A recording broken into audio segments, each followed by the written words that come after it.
if you're dealing with people who act criminally, you try their best to defend your own citizens and do what needs to be done. But it took a really long time. If you listen to Times Radio every day here on the breakfast programme, we remember Evan Gershkovich, the American reporter jailed for spying after a show trial in Moscow. He was held for 490 days by Russia. Today would be day 491.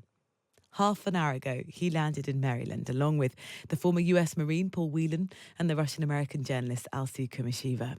They were greeted by the US president on arrival and Kamala Harris. He was released in this momentous East-West prisoner swap yesterday. The Wall Street Journal have published a really detailed description of the efforts to release him.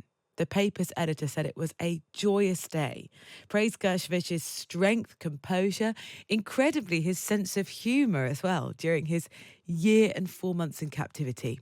The former Wall Street Journal editor, Jerry Baker, told Times Radio of his relief. Gratitude to all the people who work very hard on this. And I should say gratitude to our colleagues across the company, including you at News UK, who've really kept the candle burning for Evan for the last 491 days. And we don't forget the other people who've been held unlawfully, let's call it what it is, hostage taking in Russia. Some sadly still remain there. But the mood at the Wall Street Journal, as you would expect, is one of relief, joy and gratitude.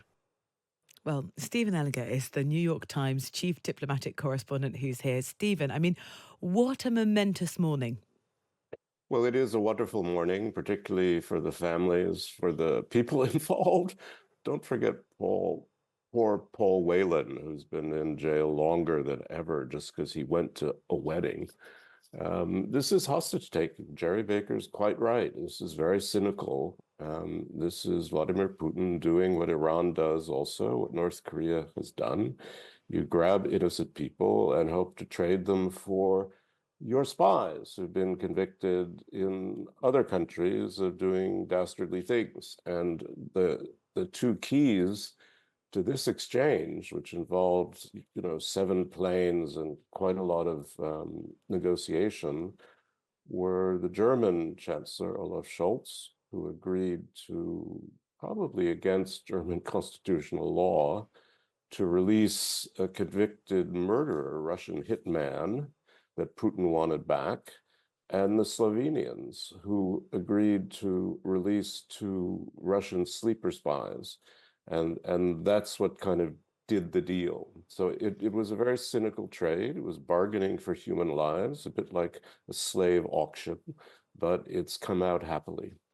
Yeah, part of the challenge of this, and we'll get into the details of the deal in just a moment, is there a takeaway here for the Kremlin, for Moscow, that actually hostage diplomacy works for them?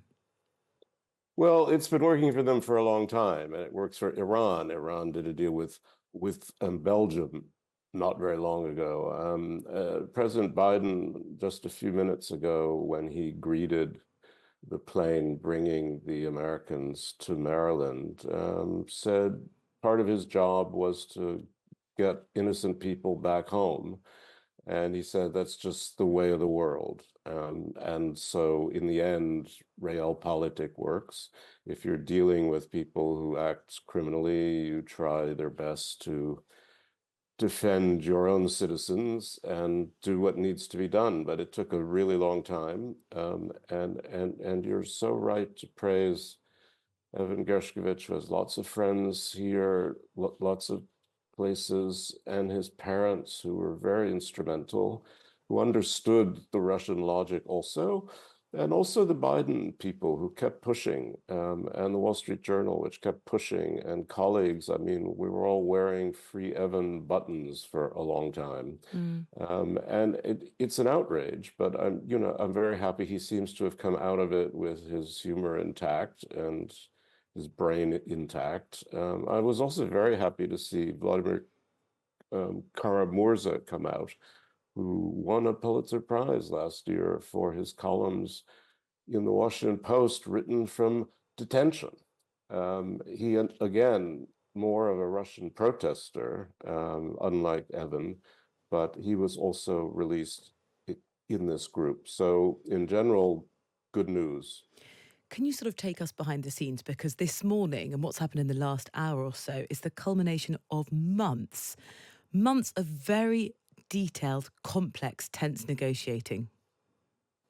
Yes, that's true. And your colleagues at the Wall Street Journal, who are obviously privy to much of this, as you say, have written a very detailed account. We've written our own account, which is also well worth reading.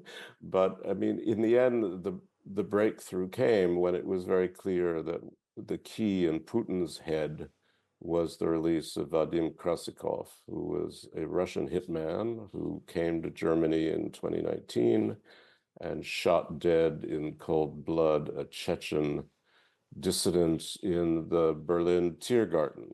And he bumbled his escape. He was caught. He was imprisoned in Germany, where he was until yesterday. And Putin, who is a KGB guy at heart, that's what he is, had probably sent him to commit this murder. And out of loyalty, as he did with the Skripal killers or attempted killers, he did all he could to get his guy back. That was the key. Once we knew that, then it was really a very important gesture from Olaf Scholz, the German chancellor, to his friend Joe Biden, to be willing to release this man. Now, the Germans got back a German citizen who'd been arrested in Belarus for protesting the regime there. So it gives you an idea of the complicated trading back and forth.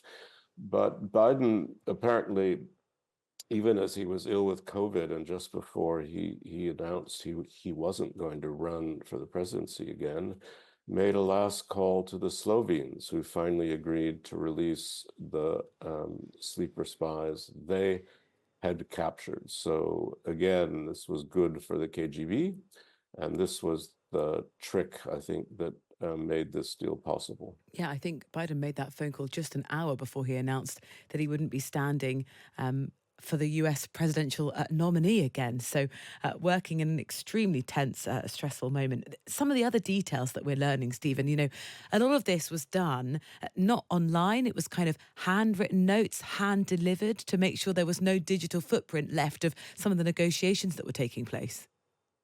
Yes, that's right. I mean, these things are really sensitive because the sense is once things come out, then people raise their stakes or they change their mind or they get embarrassed. I mean, again, this is one of those delicate issues where you want to keep the families informed, but you don't want to tell them too much, frankly, because the press, we're very curious people and we want to know.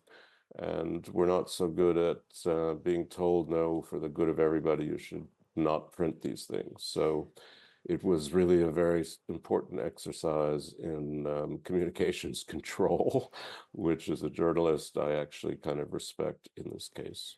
One of the things that complicated matters was the death of Alexi Navalny. Well, this was fascinating part of all this, that to get Krasikov back, it seems, we're not sure, but it seems that Putin was willing to release Navalny, who was one of his biggest critics, who, as you remember, they tried to kill. The KGB had tried to kill him.